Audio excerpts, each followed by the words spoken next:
Assalamualaikum warahmatullahi ta'ala wabarakatuh. Sedulur-sedulur sedaya pecinta primbon Jawa lumantar channel Angon Budaya. Ana ngendi ae sing tak hormati uga tak tresnani. Hai ingkang angka sepindhah lur. Ing kene ayo tansah muji syukur dumateng arsanipun Gusti ingkang murbeng dumadi, Gusti ingkang maha welas maha asih maha wicaksana Allah Subhanahu wa taala.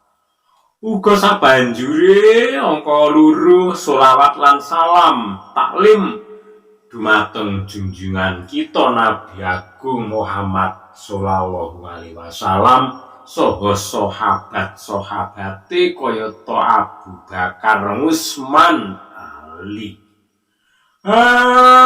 Ing kene lur iki sik ana ing wulan Maret ya, kalebu wis tanggal tuwek.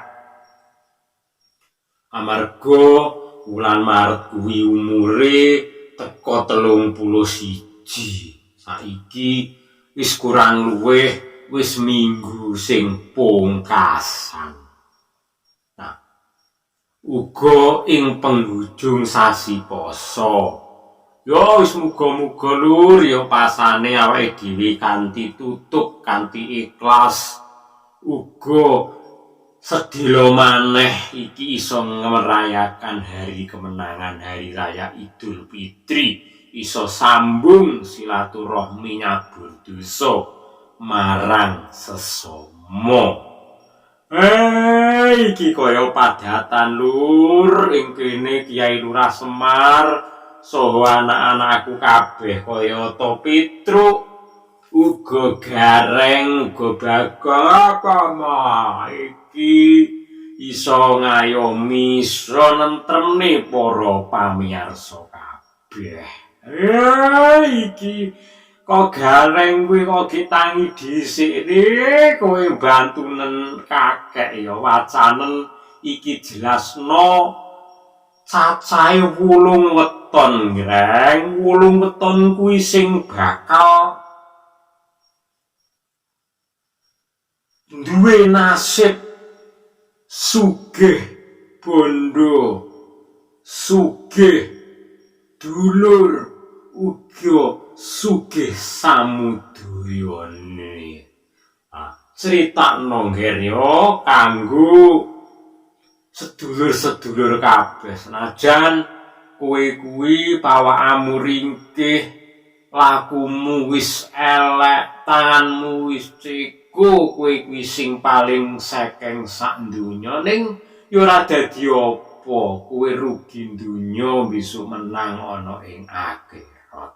Alhamdulillah mo, nek ngono aku genono ning pedae anake kakek anggenku sekolah ana ing universitas uga tingkat atas aku tak nemoni sedulur-sedulur ya mo nyuwun pangestune ya gareng cepet sampai.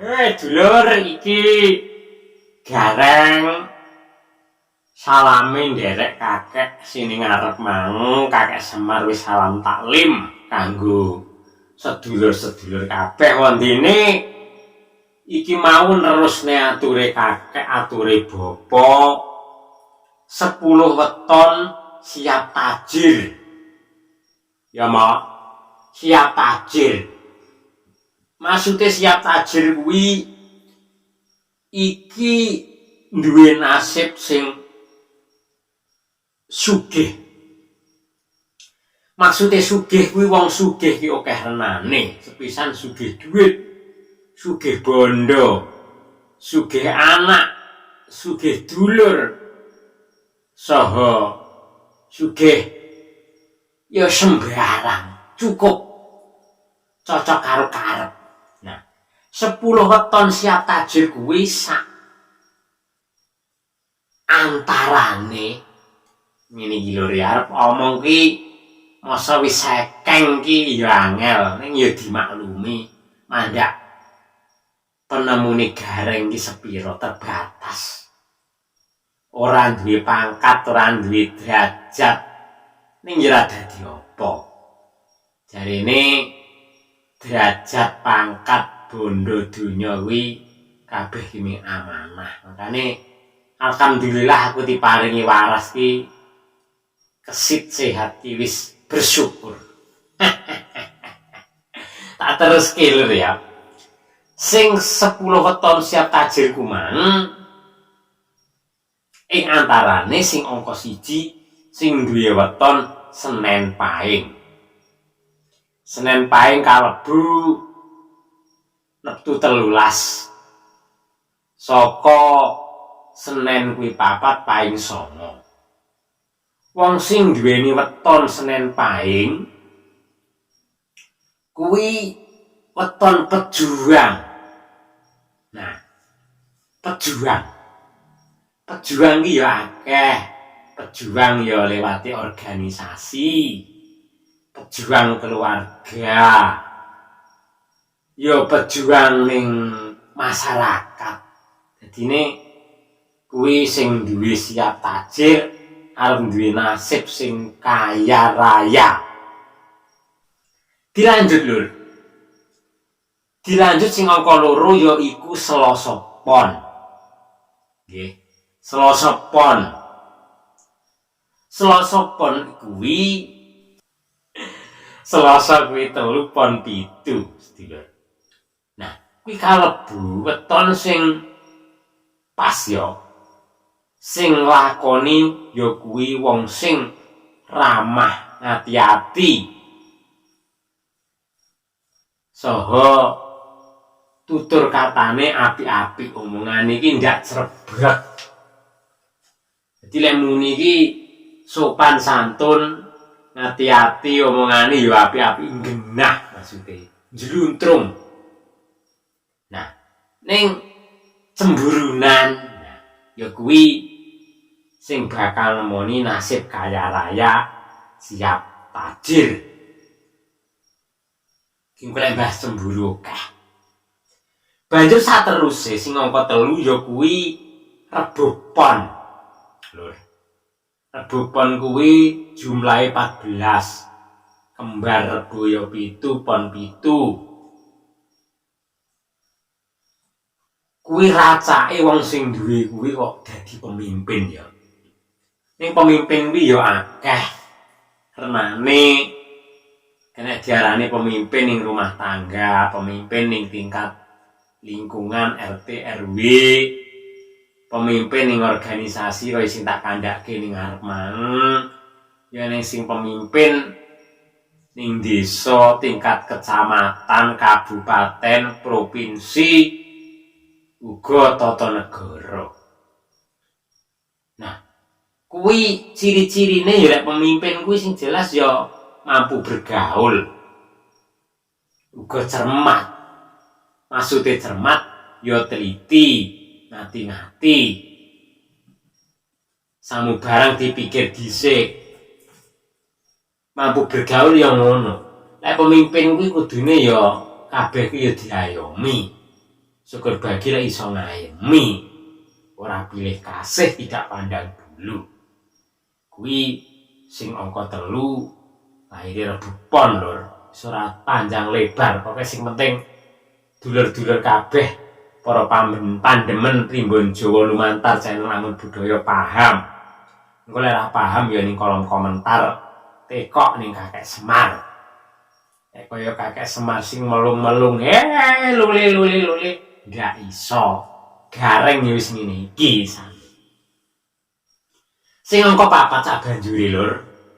Kuwi sing duwe lair dina Kamis Legi, weton Kamis Legi kalebu Kamis kuwi 8 Legi 5 13. 13 ing kono kuwi weton sing apik ya. Maksudnya apik kabeh weton ki ya apik ning duwe karakteristik sing apik. Uga pandai bergaul neh. Pandai ngatur keuangan. Jadi bos ya ora ceroboh, pretung maksudnya kijir. Uga masa depane kuwi duwe pikiran sing jeli. Maksudnya di masa depan ki sadurunge mlaku sak mlaku dhek iki ngati-ati ngono. Iya iki wong teliti banget. Kuwi mau sing duwe weton laire Kamis Legi. Kuwi sing arep bakal tajir. Siap sugih. Sugih bondo, sugih lemah, sugih anak, sugih bojo, ya ora apa-apa, sing penting cukup.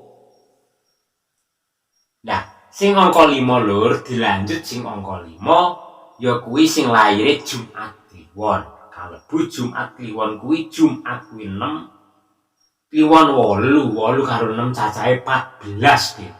Nah, 14 kuwi Jumat Kliwon ki kalebu dina keramat. Kliwon kuwi kalebu guru tengah.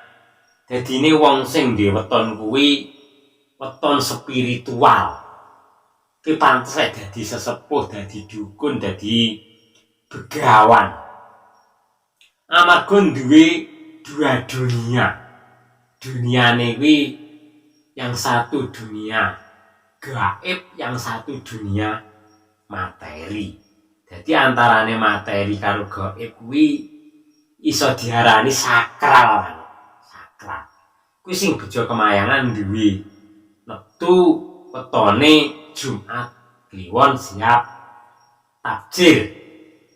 Nah, sing sateruse sing angka 6 ya kuwi sing duwe kelahiran wetone Sabtu Pahing.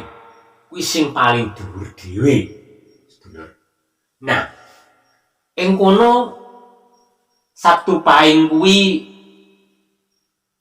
lek dhuwur gedhi kuwi ora sing ngungguli iki ibarate dini. Dadine duwe watak wantu sing semangat, hidup semangat. Ambisi tinggi. Jadi kaya tak ibaratke lagu ning geni kaya ku mau. Ning senajan duwe semangat tinggi terus ning kono mungah-mungah lagu ning geni ibarate wowo geni kuwi ijik kalah karo banyu. Nah, mongko saka kuwi di atas langit pasti ada langit lagi. Ning kuwi mau sing duwe weton Sabtu Pahing kuwi sing duwe ambisi tinggi kuwi yo bakal kaya raya siap tajir mulai tahun 2020. Nah, ini lur ya. Dilanjut sabanjure lur, dilanjutno sing angka 7. Angka 7 kuwi balik neh ning minggu wage ya. Minggu kuwi 5 wage iki 4 kalebu nektu 9. Minggu wage kuwi kosok baline Setu Pahing mang. Wonge kalem, sabar, lembah manah, ora gancengan ibarate lagune angin ki esis sumripit. Mula saka kuwi wong sing ngono-ngono kuwi disyukuri alhamdulillah dene kok iso nglakoni ning alam donya kaya ngene kuwi ibarate lagune angin wong sing duwe weton dina minggu wage kuwi ya siap tajir, siap bakal sugih mulya uripe, masa depane apik. Nah, dilanjut lur, dilanjut sing angka terakhir sing angka 8 yaiku Senin wage. Senin kuwi 4, wage kuwi 4, kembar dadine cacahe 8. Nah, weton iku wong sing ambisius rata-rata. Keras. Tapi ora isanan. Seneng nulung. Seneng dono weweh. Intingan. Iki kosok balene sing wate keras kumang. Makane kuwi sing bakal tajir nasibe penak sugih uripe. Baik sugih bondo, sugih lemah, sugih duit, sugih anak, sugih bojo lan liya-liyane. Nah, sabanjure lur ya, sing urung kalebu disebutke gareng. Saha kakek Semar kaya biasane lek ora kelebu sing jiwane 6, jiwane 10, jiwane akeh kuwi aja susah. Rezeki wis ana sing ngatur kuwi mau mik ramalan menurut Primbon Jawa. Dadine aja patah semangat, engko ki sing ora diarani gareng aku ki bakal piye kuwi ora, kabeh kuwi mari ngalah. Wis cukup semene sedulur ya, gareng anggone matur nyuwun ngapura salepat kanthi akhir. Assalamualaikum warahmatullahi wabarakatuh. Nuwun.